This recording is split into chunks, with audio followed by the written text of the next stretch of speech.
The elevator descended for 3 minutes. Admiral Tae-young stood alone in the car, watching the depth counter increase. 300 meters, 500, 800. The facility went deep into the mountain. It had taken 5 years to build, another 10 years to fill with equipment. Most people on Earth did not know it existed. The doors opened. Tae-young stepped into the command center. The room was the size of a football field. Screens covered every wall, hundreds of stations arranged in rows. Officers working at each one. The sound of quiet voices and clicking keyboards filled the space. Captain Haewon approached from the tactical section. She was younger than Tae-young, in her 30s, with sharp eyes that missed nothing.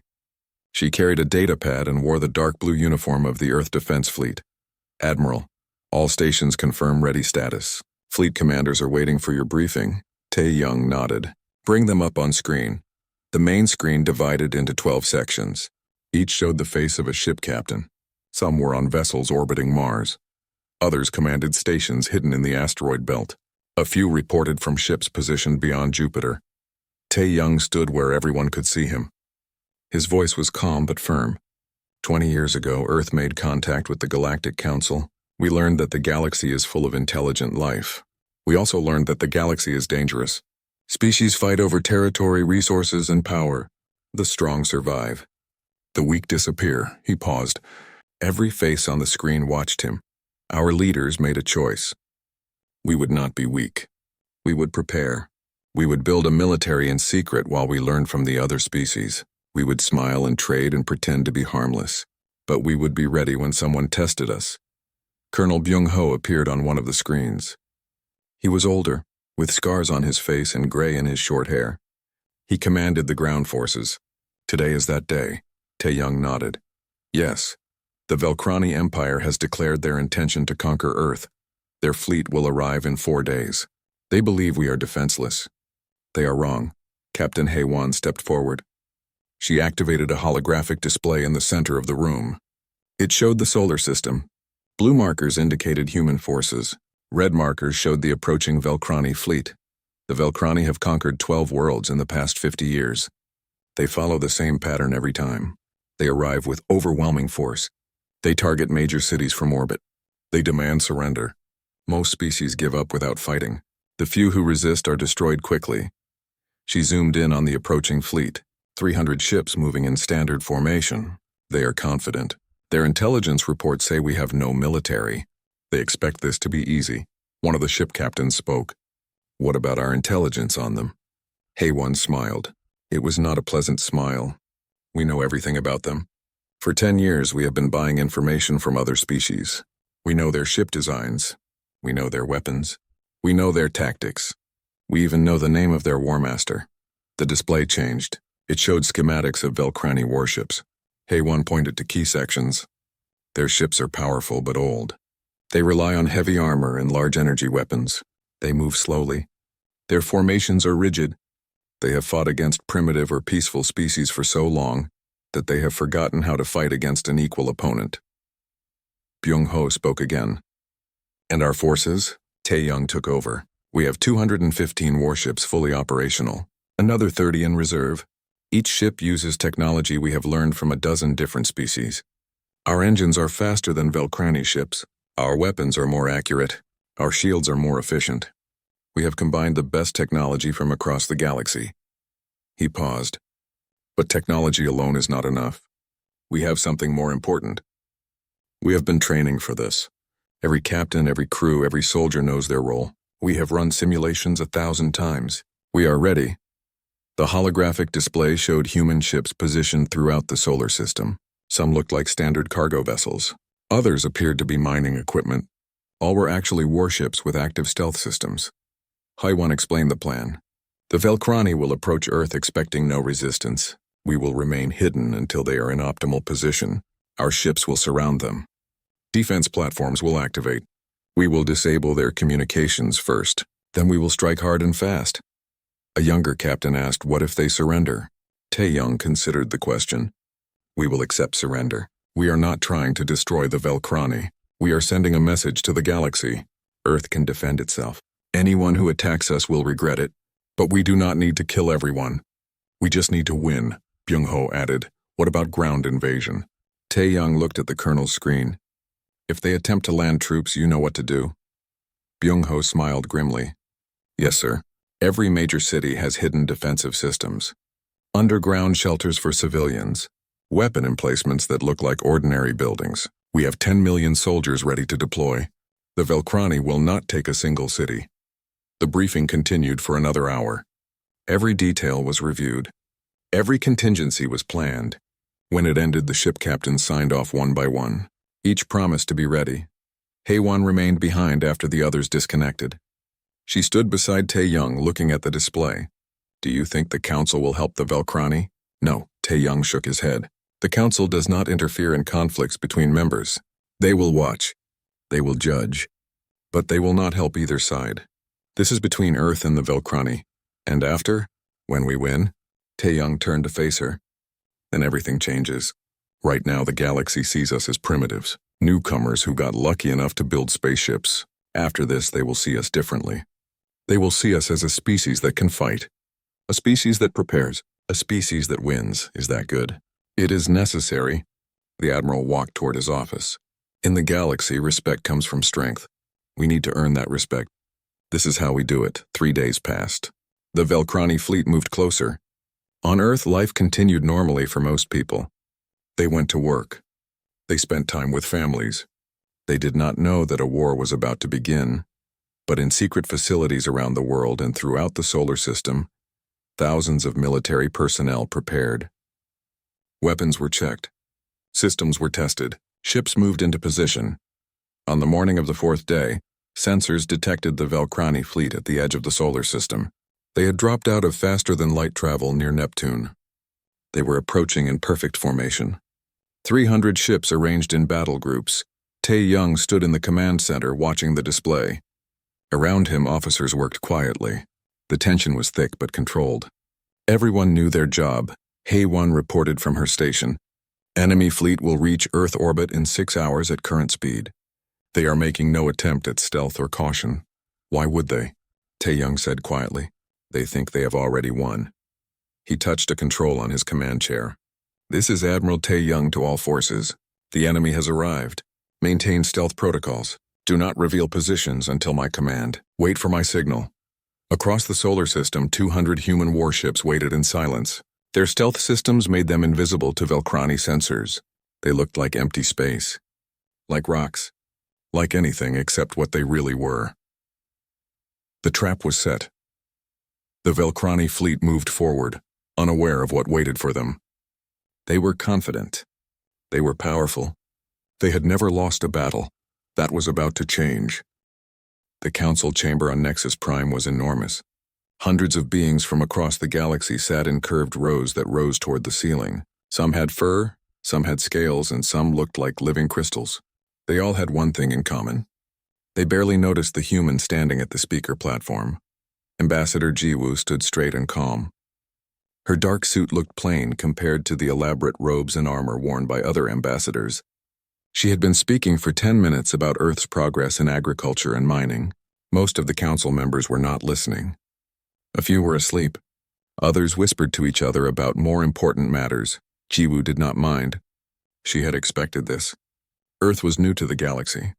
Humans had only been part of the Galactic Council for 5 years. To beings who lived for centuries, 5 years was nothing. To empires that had existed for thousands of years, humanity was just a curious newcomer. The massive doors at the back of the chamber suddenly opened. Every head turned. A figure entered without waiting for permission. He was tall, nearly 8 feet, with dark red skin and 4 arms. Gold armor covered his chest. Weapons hung from his belt. Behind him marched 12 soldiers in matching uniforms. The chamber fell silent. Jiwoo stopped speaking. She knew who this was.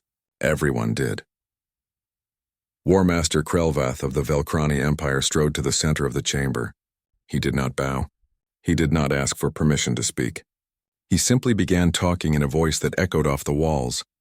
The Velkrani Empire claims the planet called Earth under the ancient right of territorial expansion. We have marked this world as our property. Any objection will be considered an act of war against our empire. The council exploded with noise. Dozens of ambassadors shouted at once. Some demanded explanations. Others called for order. A few quietly activated their communication devices to send urgent messages home. Jiwoo remained perfectly still. Her face showed nothing. Inside, her heart raced, but she had trained for years to hide emotion. She waited. The council speaker, a floating sphere of blue light, pulsed brightly. Silence. The chamber obeyed. The sphere turned toward Krelvath. War Master, this council does not recognize unilateral claims on member worlds. You must present justification under council law. Krelvath laughed. The sound was harsh and unpleasant. Earth is not a member world. It is a provisional member. They have no real standing. Furthermore, council law allows for territorial claims when a species cannot defend its space. The humans have no military worth mentioning. They possess valuable resources. They occupy a strategic location between 3 major trade routes. The Velkrani Empire will use this world more efficiently than these primitives ever could. Jiwoo watched the council members. Some looked uncomfortable. Many looked away. A few nodded slightly. The Velkrani were powerful. Earth was weak. It was simple mathematics. No one wanted to challenge Krelvath over a species that most of them had never visited. One ancient being in the front row leaned forward. Counselor Theranix was older than anyone could calculate. Her species had been traveling between stars when most others were still living in caves. She spoke in a voice like wind through dry leaves.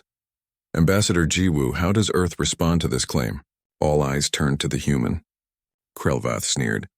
He expected her to beg. He expected her to plead for council protection. He expected weakness. Jiwoo walked forward slowly. She stopped a few feet from Krelvath. She had to look up to meet his eyes, but she did not flinch. Earth rejects this claim completely. We recognize no right of conquest over sovereign territory. We invoke our right to self-defense under Council Charter. If the Velkrani Empire approaches our world with hostile intent, we will respond appropriately. For a moment, no one spoke. Then Krelvath threw his head back and laughed. His soldiers joined in. The sound filled the chamber.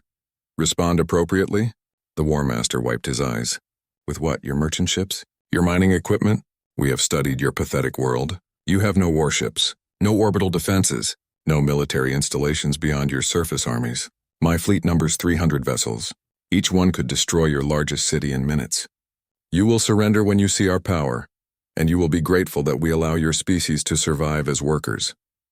Jiwoo's expression did not change. Is that your final position? Krelvath leaned down until his face was close to hers. My fleet is already en route. They will arrive at your world in 4 days. I suggest you spend that time preparing your surrender. Try to resist and we will make examples of your leaders. Submit peacefully and your species may serve the Empire for generations. Choose wisely, little human. The chamber erupted again.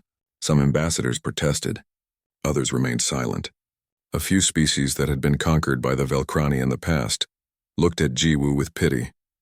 Counselor Theranix watched the human carefully. Something was wrong. The ambassador showed no fear, no desperation, no panic. Instead, there was something else in her eyes, something that looked almost like satisfaction. Jiwoo bowed slightly to the council. Then she turned and walked toward the exit. Her steps were steady and calm. Behind her, the council dissolved into arguing. Species took sides. Ancient alliances were tested. Political calculations were made. In the corridor outside, Jiwoo allowed herself a small smile. She reached for her communication device and entered a code that she had memorized years ago. The message was simple, just 2 words. Condition Crimson. The message traveled faster than light across hundreds of light years. It passed through relay stations and jumped across dimensions. In seconds, it reached Earth. Deep beneath the Rocky Mountains, inside a facility that did not appear on any map, Admiral Tae-young sat at his desk. He was reading reports when the alert sounded. His personal screen flashed red. The message appeared. The Admiral was in his 50s. His hair was gray. His face showed the lines of someone who had spent years making difficult decisions. But his eyes were sharp and clear. He read the message 3 times. Then he stood up. He walked to the window that overlooked the command center. Hundreds of people worked at stations below. They monitored communications, tracked movements in space, and maintained systems that most of Earth's population did not know existed. Tae-young pressed a button on his desk. His voice went to every station in the facility and to 50 other hidden bases around Earth and throughout the solar system. This is Admiral Tae Young. Condition Crimson is now active. All personnel move to battle stations. Activate all defensive systems. Prepare the fleet. Ghost Protocol is authorized. The command center transformed. People moved quickly but without panic. They had trained for this moment for years. Some of them had trained their entire careers. Screens lit up. Systems came online. Communications channels opened. Tae Young smiled. It was not a happy smile. It was the smile of someone who had been waiting a very long time for something to happen. The Velkrani thought Earth was defenseless. The galaxy thought humanity was weak. They were about to learn the truth. 20 years ago, when Earth first made contact with the Galactic Council, humanity's leaders had made a decision. They would join the galaxy. They would learn everything they could. They would trade and make friends and study alien technology. But they would also prepare, because the galaxy was not a safe place. Because there were species like the Velkrani who respected only strength. So Earth had built ships in secret. They had constructed bases where no one would look. They had trained soldiers and developed weapons. They had taken alien technology and improved it. They had spent 20 years preparing for war while pretending to be harmless. Now the moment had arrived. Tae Young looked at the main display screen. It showed the solar system. Small markers indicated the positions of human ships and defense platforms. There were so many. More than 200 ships. Hundreds of weapon platforms. Thousands of missiles and drones hidden in asteroids and on moons. The Velkrani were bringing 300 ships. They thought it would be enough. They thought it would be overwhelming. They were wrong. War Master Krelvath stood on the bridge of his flagship, the Conquest Eternal. The viewport showed Earth growing larger, a blue and green sphere turning slowly in space. It looked peaceful, defenseless, easy. He had conquered 12 worlds. This would be the 13th. The humans would surrender when they saw his fleet. They always did. Show overwhelming power, and prey species collapsed without fighting. It was efficient. Intelligence Officer Kixara approached with a data pad. Her two arms moved nervously. She was smaller than Krelvath, with pale skin and large eyes. War Master, I have completed the final scan of the system. Krelvath did not look at her. Report, I detect minimal space activity. Some satellites around the planet. Mining operations in the asteroid belt. Research stations on a few moons. No military vessels. No defensive platforms. No weapon signatures, the War Master smiled. As expected, these primitives have nothing. Open a communication channel to the planet. Let us give them the chance to surrender. The communications officer activated the system. The message would reach every receiver on Earth. Every radio, every screen, every device. Krelvath spoke in a voice that echoed with certainty. Humans of Earth, this is War Master Krelvath of the Velkrani Empire. Your world now belongs to us. You will surrender immediately. You will accept Velkrani rule. If you comply, your species will be allowed to live as workers in our empire. If you resist, we will destroy your cities one by one until you beg for mercy. You have 1 hour to respond. He ended the transmission. Around him, his officers laughed. Another easy conquest. Another world added to the empire. Another victory for their records. 30 minutes passed.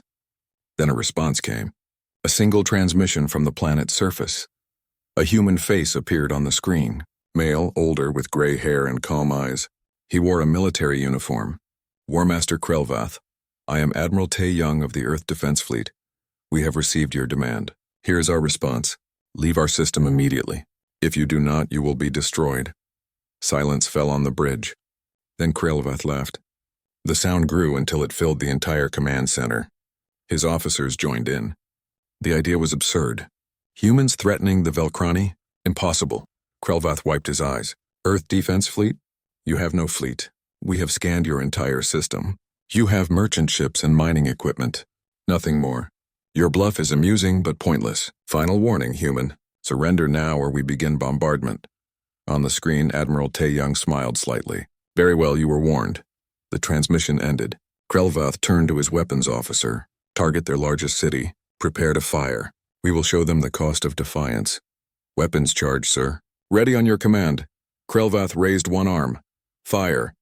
Then everything changed. Across the solar system, 200 human warships dropped their stealth systems. They appeared on Velkrani sensors all at once. Behind the fleet. Beside them. Above and below, everywhere, the weapons officer screamed. Contact, multiple contacts. Hundreds of ships. Where did they come from? Krelvath stared at his display screen. Red markers filled the view. Each one represented a human warship. They were everywhere. The Velkrani fleet was surrounded. Completely surrounded, impossible, he whispered. This is impossible. Kixara worked frantically at her station. Warmaster, those ships are not merchant vessels. They are military warships. Advanced designs. Their energy signatures are enormous. Their shields are active. Their weapons are charged. How many? Krelvath demanded. Over 200 confirmed. More appearing every second. They have defense platforms hidden throughout the asteroid belt. Weapon satellites near every planet. The entire system is a fortress. Admiral Tae-young's voice filled the bridge again. This was broadcast to every Velkrani ship. Velkrani fleet, you are surrounded. Power down your weapons. Prepare to be boarded. If you comply, you will not be harmed. If you resist, you will be destroyed. This is your only warning. Krelvath felt something he had not felt in decades. Fear. Real fear. He looked at his tactical display. The human ships were positioned perfectly. They had trapped the entire Velkrani fleet. Every battle group was surrounded by multiple human vessels. All ships. Attack formation. Target the nearest human vessels. Fire at will. The Velkrani fleet opened fire. Energy beams lanced through space. Missiles streaked toward human ships. The attack was massive, coordinated, powerful, and completely ineffective. Human shields absorbed the energy weapons. Point defense systems destroyed incoming missiles. Not a single human ship was damaged. Then the humans fired back. Their weapons were different, more precise, more powerful. Where Velkrani weapons fired broad beams, human weapons fired focused streams of energy that cut through shields like paper. Where Velkrani missiles flew in straight lines, human missiles dodged and weaved, avoiding all defensive fire. In the first 30 seconds of combat, 20 Velkrani ships were disabled. Engines destroyed. Weapons offline. Systems dead. The ships drifted helplessly in space. Krelvath watched in horror as his fleet fell apart. Ships broke formation. Captains panicked. Some tried to flee. Others continued firing uselessly at enemies they could not hit. Warmaster, Kixara shouted. The humans are jamming our communications. Battle groups cannot coordinate. Each ship is fighting alone. Override the jamming. Use backup channels. I cannot. They are blocking everything. Another wave of human fire tore through the fleet. 50 more ships went dark. 100. The Velkrani vessels that tried to run were caught by faster human ships. The ones that tried to fight were systematically disabled with surgical precision. The humans were not trying to kill. They were trying to disable. They targeted engines, weapons, and communication systems. They left life support intact. This was not a battle. It was a demonstration. 5 minutes after the battle started, half the Velkrani fleet was drifting dead in space. 10 minutes and 3/4 were disabled. 15 minutes, and only a few dozen ships remained operational. The Conquest Eternal shuddered as human weapons struck her shields. The shields held, but barely. Warnings flashed across every screen. The flagship was surrounded by 6 human vessels. All were smaller than the Conquest Eternal. All were faster and more deadly. Krelvath fell into his command chair. His forearms hung limp. He stared at the screens showing his destroyed fleet. Ships that he had led to victory 12 times. Ships that had conquered worlds. Now floating helplessly while humans boarded them one by one. Kixara turned toward him. Her voice was quiet. Warmaster, we must surrender. He did not answer. The communications officer spoke hesitantly. Sir, the humans are hailing us again. Krelvath nodded slowly. Put them through. Admiral Tae-young appeared on the screen. He looked neither angry nor triumphant. Just calm. Professional. Warmaster Krelvath, your fleet is defeated. Surrender now and no more of your people will be hurt. We are sending boarding teams to your disabled ships to provide medical assistance and supplies. If you cooperate, you and your crews will be treated according to the standards of military prisoners. You have my word, Krelvath's voice came out as a whisper. How did you hide all of this? Tae-young tilted his head slightly. We learned from you. From all the species in the council. We watched. We listened. We prepared. You assumed we were weak because we did not boast about our strength. That was your mistake. Krelvath closed his eyes. He had conquered 12 worlds. He had been unstoppable. Now he had been crushed in less than 20 minutes by a species he had called primitive. I surrender. The Velkrani fleet surrenders. Young nodded. A wise decision. Power down all weapons and shields. Remain at your stations. Boarding teams will arrive shortly. The transmission ended. On the bridge of the Conquest Eternal, no one spoke. They sat in stunned silence as human ships moved among the wreckage of their fleet. Across the galaxy, the Galactic Council watched. Every species had been monitoring the invasion. They had expected to witness Earth's destruction. Instead, they witnessed something impossible. Humanity had won. The Galactic Council chamber had never been so full. Every seat was occupied. Species that rarely attended were present. The air was thick with tension and whispered conversations. Everyone wanted to understand what had happened. Ambassador Jiwoo stood at the speaker platform. She looked exactly as she had 5 days ago. Same dark suit, same calm expression, but now when she looked at the other ambassadors, they looked back. No one was sleeping. No one was whispering to neighbors about other matters. Everyone was watching the human. The council speaker, the floating blue sphere, pulsed brightly. Ambassador Jiwoo, the council has reviewed the battle data transmitted from the Velkrani fleet. We have verified the footage. The questions before us are numerous and serious. How do you explain Earth's military capabilities? Why did humanity conceal such power? What are Earth's intentions now? Jiwoo took a breath before responding.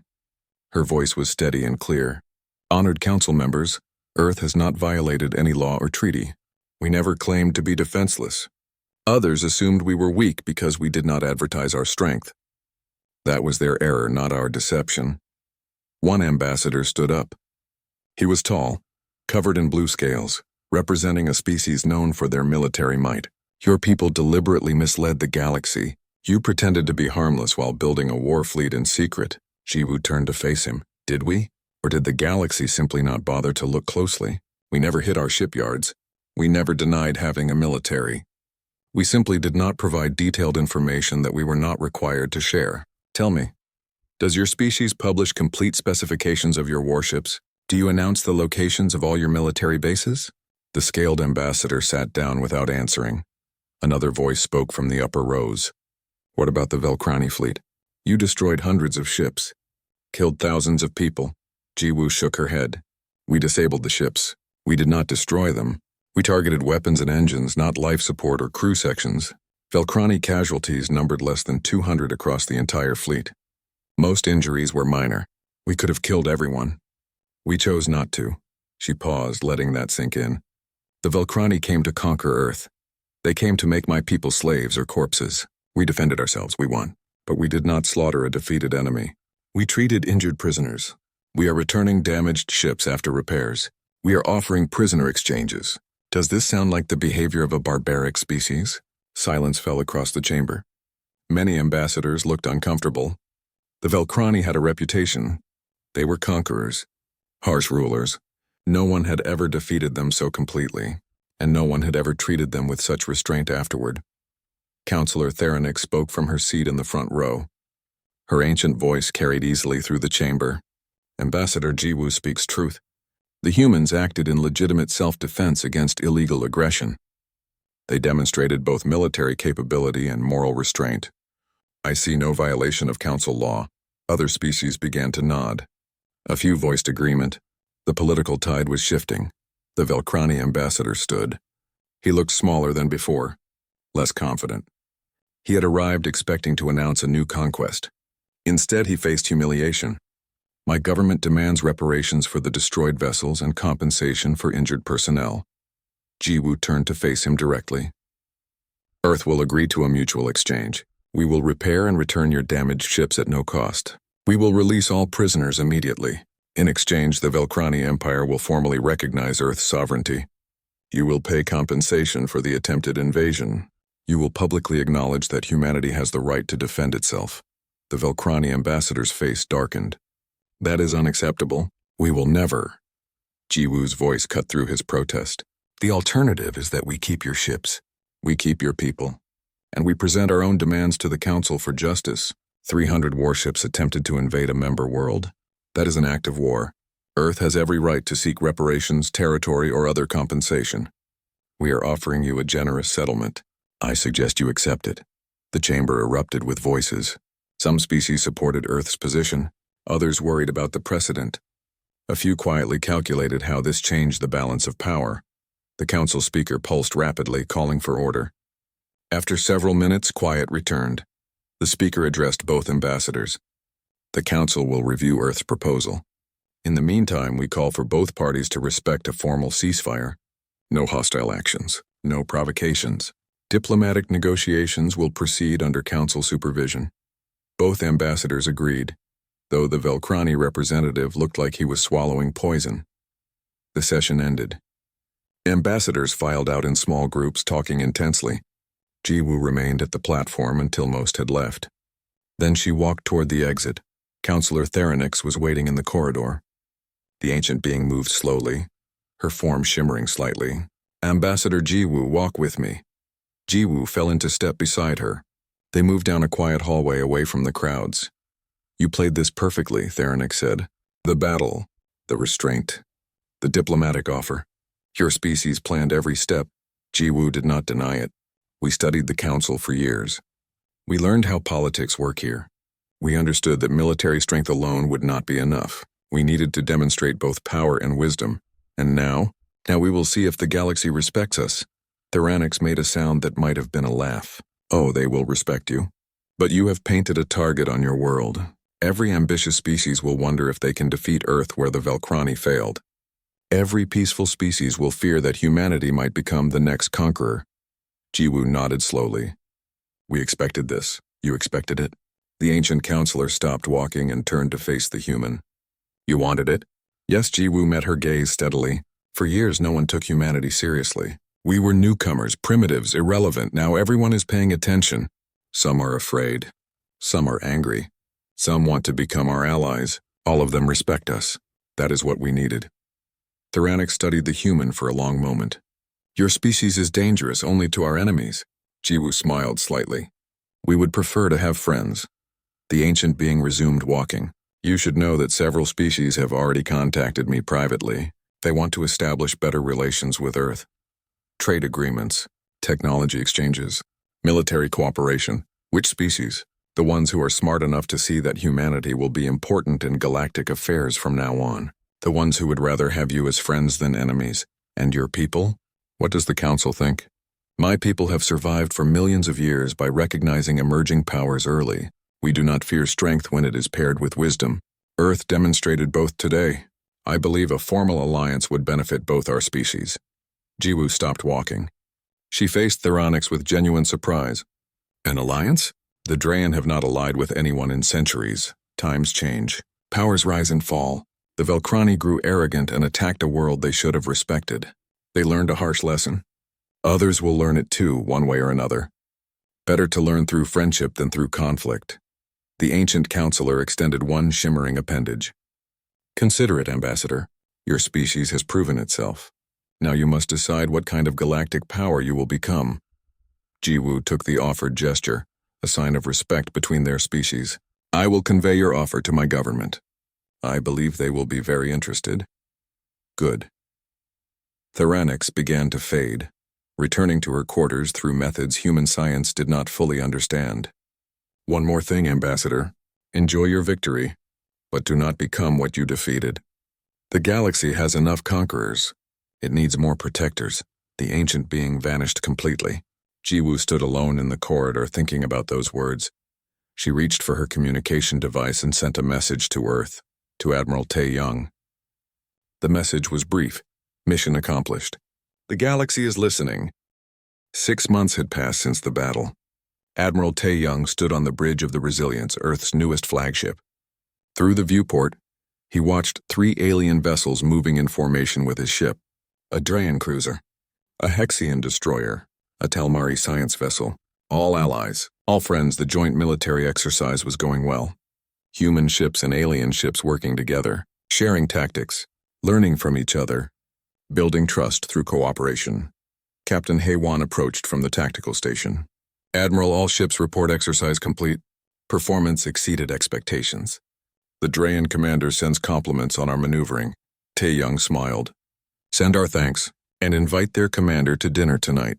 We should maintain these personal connections, yes, sir. Haewon paused. It is strange, is it not? 6 months ago, most of the galaxy did not know we existed. Now we have 3 formal alliances, trade agreements with 15 species, and requests for military cooperation from a dozen more. Strange, but not surprising. The Admiral walked toward his command chair. The galaxy respects strength. The Velkrani gave us the opportunity to demonstrate ours. Now others want to align with us rather than against us.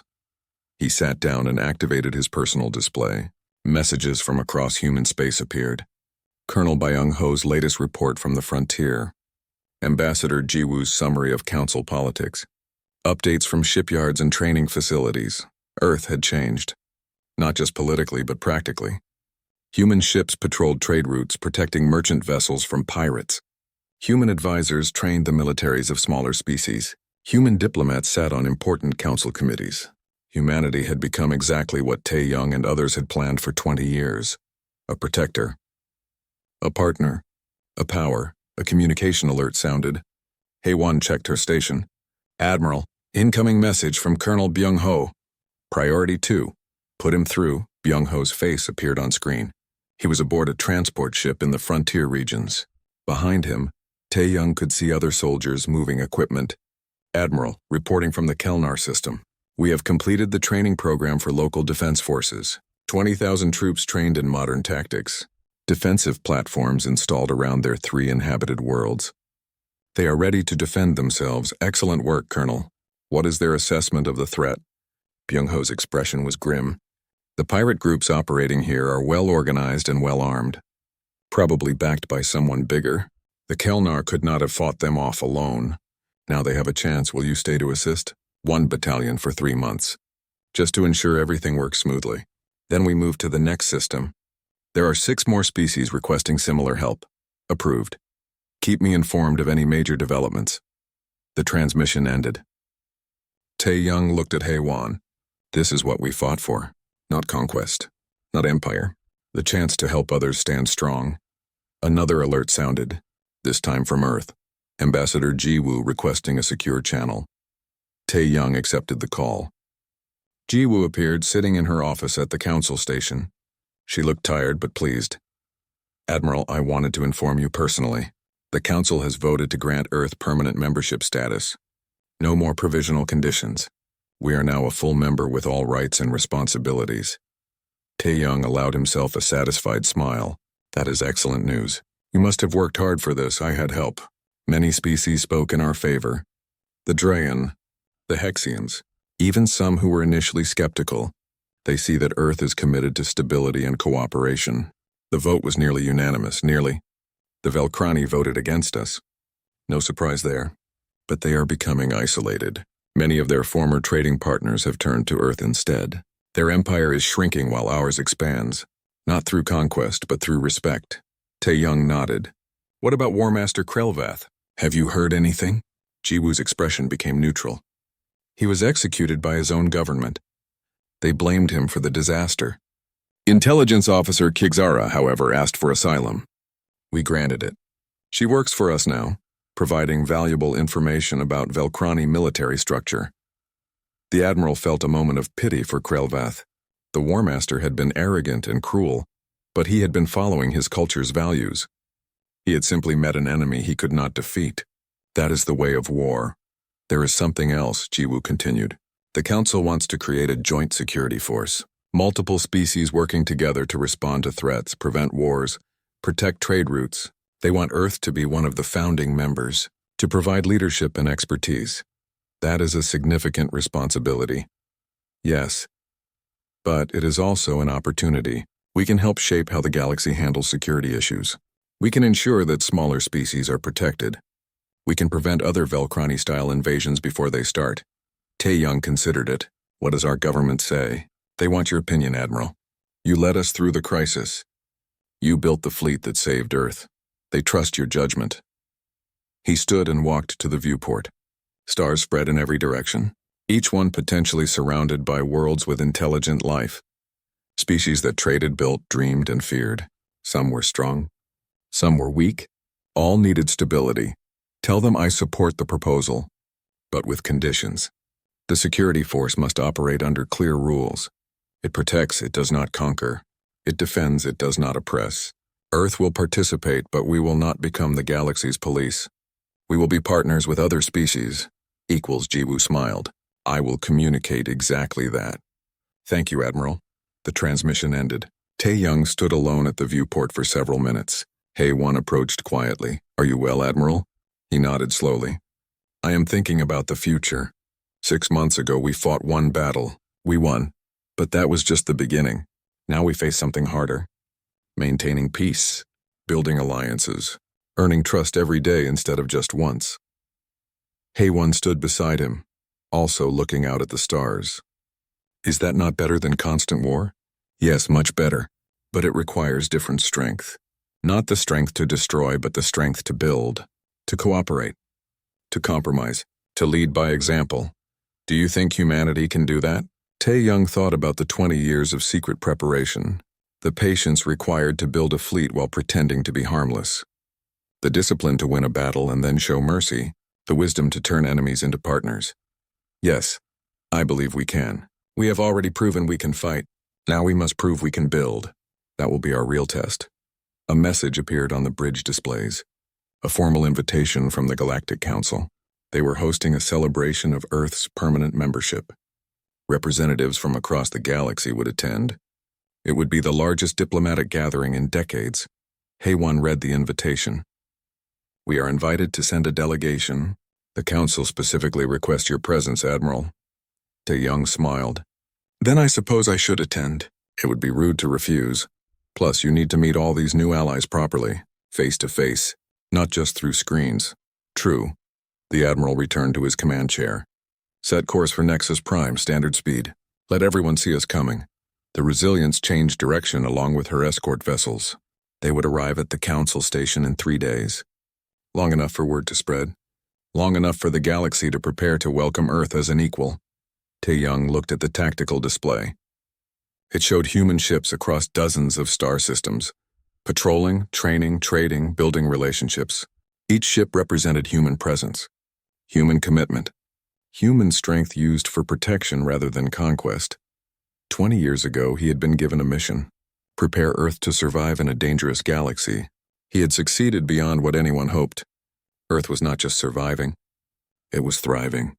It was leading, but the mission was not over. It would never be over. Every day would bring new challenges, new threats, new opportunities.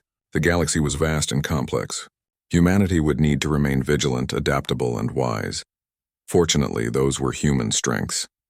Hae-won returned to her station. Around the bridge, officers worked efficiently at their duties. They were professionals, trained, experienced, ready for whatever came next. Tae-young allowed himself a moment of satisfaction. Then he focused on the next task, the next problem, the next opportunity. In the Galactic Council chambers, Ambassador Jiwoo prepared for the celebration. She reviewed her speech, practiced diplomatic phrases, planned conversations with key representatives. On frontier worlds, Colonel Byung-ho trained allied forces and built defensive networks. He turned vulnerable systems into protected ones. He gave smaller species the means to stand strong. Across human space, millions of people went about their lives. Most did not know about the battle 6 months ago. They did not know about secret fleets or hidden bases. They just lived, worked, loved, dreamed. That was what Tae-young and others had fought for. Not glory, not conquest, not even respect, though that had come. They fought so that ordinary people could live ordinary lives without fear. And now, 6 months after Earth shocked the galaxy by defeating an invasion, humanity had earned its place among the stars. Not as conquerors, not as victims, but as partners, protectors, and friends. The Velkrani had thought Earth was weak. They learned otherwise. They would never threaten humanity again. But more importantly, dozens of other species had learned something too. They learned that humans could be trusted,